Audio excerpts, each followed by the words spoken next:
Good afternoon, traders. This is Christian Farmhertz, Traffic and Trade Group, and it is Monday, January 30th. So we've got one more trading day to go to the end of January. Just like that, January will be over with. I talked a little bit about that in Friday's public video as well. I talked a little bit about that as well as the macro video in terms of trying to basically wrap January up without any major bumps in the road. Today, the price action was a little bit of a bump in the road. I will talk about that in just a second. But first things first, risk disclaimer in front of you. Please make sure that you read the full risk disclaimer. Everything that we're going over and talking about is for information purposes only, not giving out any advice or recommendations. So yes, a little bit of a step back from where we were to end the week. We really haven't seen too much of of digestion or back and filling too much. We've got that a couple days in January, but for the most part, January has been a very strong month. And I will bring this up for you guys just so that you could see the change in percent day over January. And you could see, I mean, we did have a little bit of digestion back in the middle of the month, right? That was right before the monthly expiration, where we had a couple of red days in the market. But last week we barely had one day that was red. That was on Tuesday, and then we had some strength afterwards. By the way, this is the first of the month, so this is how we're kind of wrapping up. And ahead of a lot of, what can I say without, saying things that you probably haven't heard me say already if you've been listening to my videos, is that this is a very big week. The Fed speaks Wednesday. The Fed has been in a quiet period, right? There's been no speakers now for about a week. So, while that's happened, the market has been able to rally. So the question is, are they going to come in and give us guidance that is going to be super hawkish again?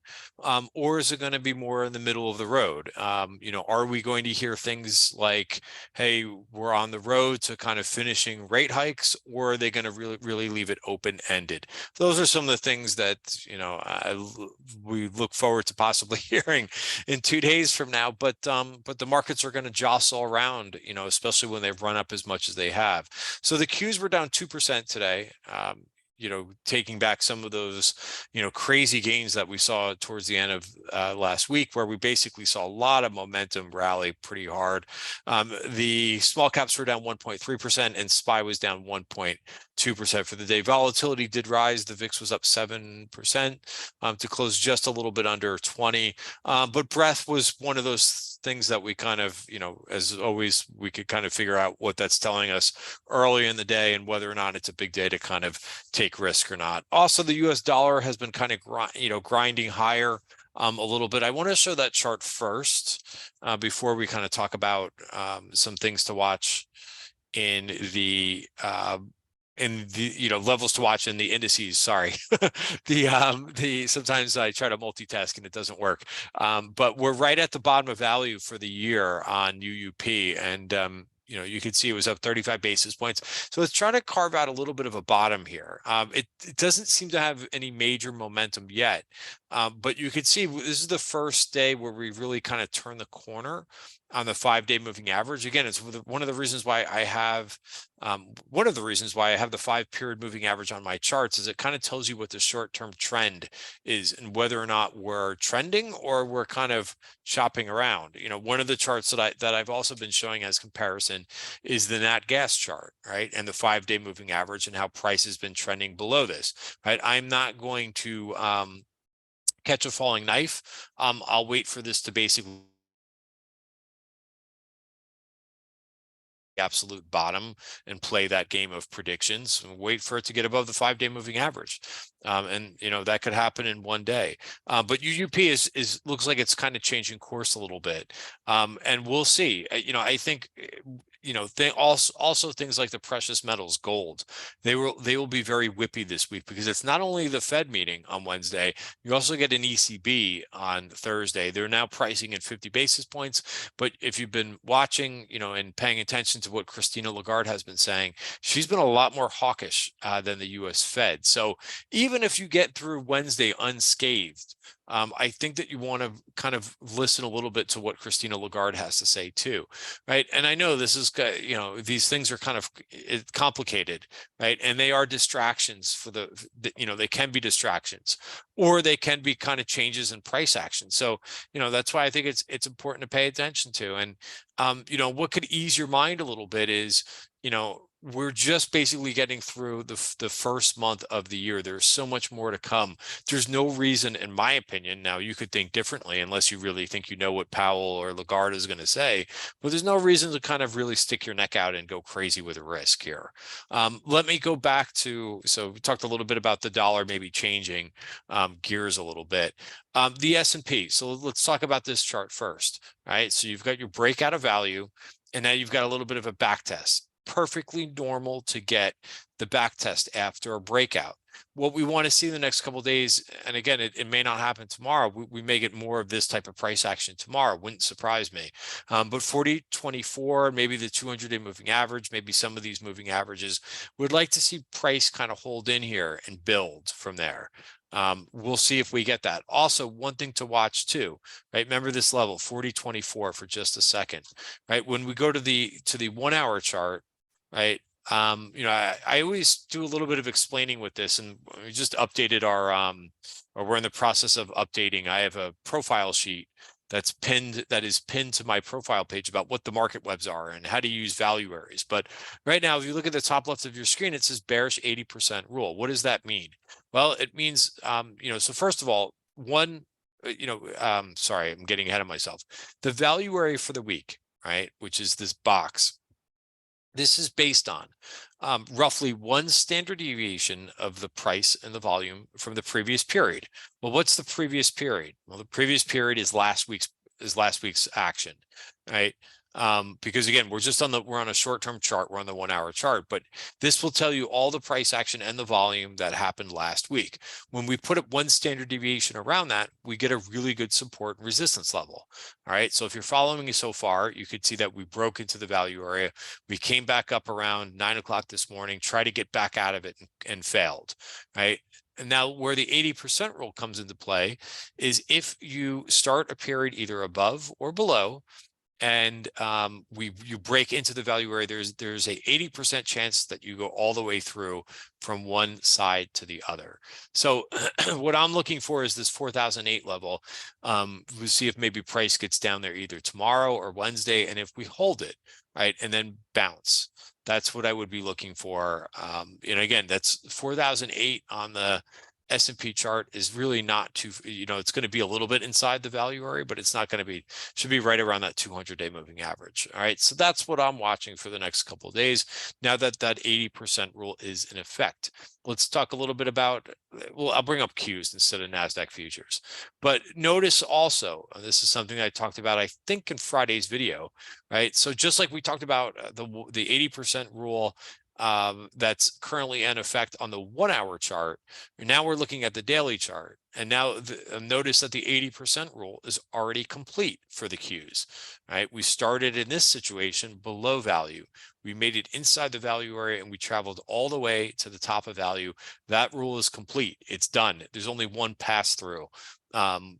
During one particular period. And again, just like the 1 hour chart was for last week's price action, the daily chart is for last month's price action. So this January value area is based on all the volume and the price action from December. All right. Notice how we went right up to that top of value, 295.62, and got a little bit rejected there. All right, and we're back at that 200-day moving average.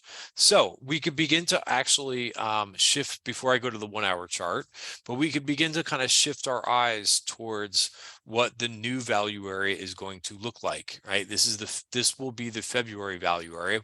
Now it's not officially complete because we're not out of January. We have one more trading day of January. So we'll have a support and support. Sorry, we may start the period above value, so this will be support, and we may start, which I think would be pretty good, right? But again, this is not fully taken shape because we have tomorrow's price action. But I think that would be somewhat constructive if we could start the period above value, and we'll see if we can hold that top of value. Remember, if you're if you're above value, you're trending up.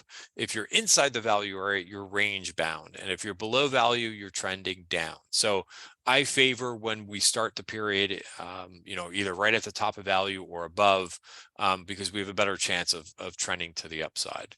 All right, so that's a lot. You'll hear me talk more about that February value area, which again, is based on all of the price action from January, and we've got one more day here. Also, notice that in the top left, what does it say? Bearish 80% roll, because we've fallen inside this value area. Now, this could be a little bit more damage. Because it's a wider value area for the Qs. So I see support all the way down at 284.77. I don't know, I'm just telling you what the charts tell me. It's not 100% rule, it's 80% rule. And I think that we could see some lower prices come in here. Now, again, we've got some big names reporting this week, so it could be one of those names that kind of get us there. All right, but another thing to watch, of course, I wouldn't put all my money on us going down to 284, because it's possible we're very close to the top of value too, and we could rally back above here, right, and get out of that value area. That's also a possibility. All right, but those are the two major things that I'm watching, and the goal is to kind of be very nimble. I followed my trading plan. Basically is exactly what I wanted to do. Today, which is be light. Take off a couple of swing trades and get lighter into this. And again, like BRKR, which was a biotech name, I got out for close to cost. CMC, I was holding the last piece of CMC, which is a metals name. It hit my trailing stop. I think the highs it got was 55. So again, leaving a small amount on the table. And I think I got out of one other swing trade to CEG. Right. This actually went a little bit below my cost basis. I did take a target on this name on Friday, but again, I don't need to mess with any, major exposure into this big week of events. SPR actually worked pretty well. Right. I do still like the aerospace group. So I was able to take a couple targets in this trade that I just also put on Friday too. So it looks like it did not make it through that past peak. Again, that's why you take profits. I put on a couple day trades too, and that's probably what I'll do tomorrow as well, is look for some day trading opportunities, but I'm not going to hang on to any heavy risk. I like this Bros chart. It actually, and I think for both of these, I don't know if I bought the dip in both. And in PDD, I bought the dip, but you can see this didn't close very well. And it did hit at the beginning of the day. It took out this VPOC over here, which is where I think I hit target number one. Yep, there it is, bang. All right, so right into that, and then it kind of just faded the rest of the day. You could see I got out of this around 220 once it kind of returned back to my cost basis. All right, but there's your there was my target. PDD, which we saw a big call buyer. I was kind of interested in the China names for a little bit, because there's a nice dip and there was call buying in PDD.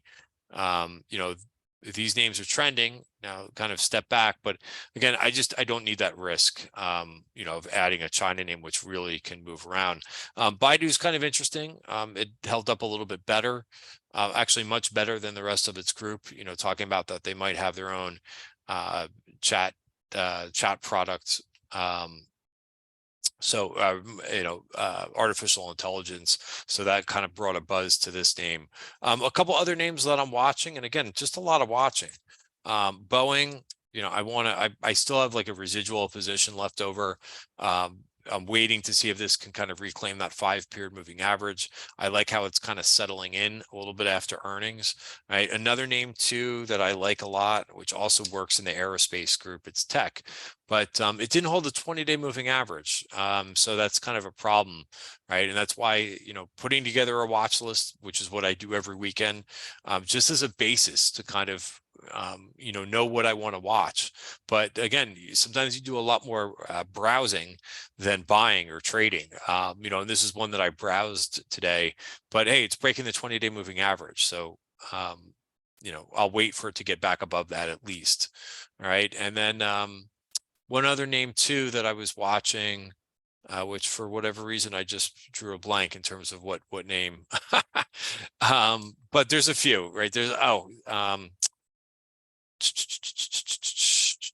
what is it? CPRI. Right, this is another name to watch too. This is handbags, right? And it's not an expensive stock. The PE is very low in this name. So again, I'm not rushed to get involved here as the market's kind of, lost its upside momentum from Friday. And we'll see if it kind of regathers it maybe at the bottom of value. The auto names were very had some momentum today. This Carvana had another squeeze was taking place in this Carvana name, but it actually brought up a bunch of different names within the group, like an AutoNation. But again, I'm not, I don't have a lot of conviction. CarMax was up decently. Well, actually gave it back. So, but in any event, that's where I saw a little bit of momentum for the day. So that's it, guys. The goal when you have weeks like this, right, and when the market begins to lose a little bit of its upside momentum, is always like if you made money while the market was going higher and while we were rallying, the goal is not to give it back when the market is doing something different, right? I know that's easier said than done, but I really try to practice what I preach and basically, not get caught when the market is dull, and when it's not doing anything. You don't have to be in the market every day. If you are in the market, I run a trading room, so I'm present every single day. And I can't, I don't get away from that, even though I know there are days where I really don't want to be trading. What I'll do is just, I try to trick myself, right? I try to just trade really small. This way, if you do that, you're still going through a little bit of the motions, but you're not putting on any major size because, that's the goal, right? Is to make money when the market is moving in your direction, and avoid it when it's not, right? And not give back the profits that you work so hard to capture. All right, guys, that is it for today's video. Again, not a lot of chart setups, but the market goes up and it goes down, right? If you think that the market is just going to go straight up, you're going to have a rough go of it. So, get used to, the back and forth price action, especially this year. My overall view is that this is more of a sideways year than anything else. And you look for opportunities where, where the wind is at your back, right? Here's where we are. Why do I say sideways? I'm not just making up that prediction like you hear on a lot of people on TV. But we're right in the middle of we're not right in the middle of the value area, but we're inside the value area for the year. That does indicate a range bound type